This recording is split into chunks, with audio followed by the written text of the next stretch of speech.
Hello friends, नमस्ते प्रणाम। हमारे चैनल में आप सभी फ्रेंड्स का स्वागत है और अभिनंदन है। तो हम लोग बहुत ही प्यारा देवी बचरा गीत लेकर आए हैं। आप लोग जरूर सुनिएगा और अपना प्यार और आशीर्वाद ऐसे ही बनाए रखिएगा और कमेंट बॉक्स में जय माता दी लिखना ना भूलिएगा। तो चलिए सुनाते हैं। जय माता दी।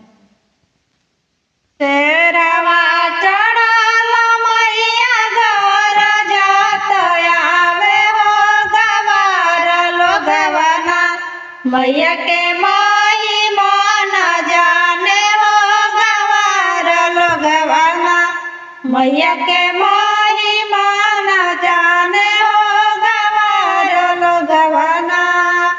महिमा तो जाने उहे पंडित के बेटौआ हो कि भोरवे ना होतिया बात के सुनावे हो कि भोरवे ना होतिया बात के सुनावे हो कि भोरवे ना।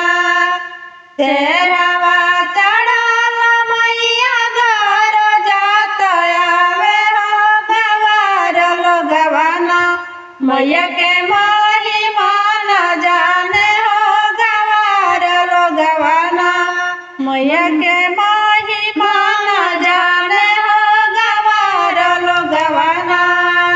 महिमा तो जाने उहे मालिन के बेटौआ हो कि भोरवे ना, मैया के ओढ़ौल चढ़ावे हो कि भोरवे ना, मैया के ओढ़ौल चढ़ावे हो कि भोरवे ना।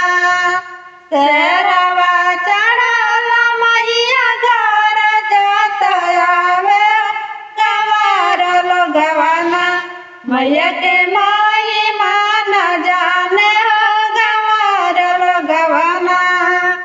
महिमा तो जाने ले बजरवा के बेटौआ हो कि भोरवे ना, मैया के चुनरी चढ़ावे हो कि भोरवे ना, मैया के चुनरी चढ़ावे हो कि भोरवे ना। शेरवा चढ़ल मैया घर जात आवे हो, शेरवा चढ़ल मैया घर जात आवे हो गवार लोगवना, मैया के महिमा न जाने हो गवार लोगवना, मैया के महिमा न जाने हो गवार लोगवना।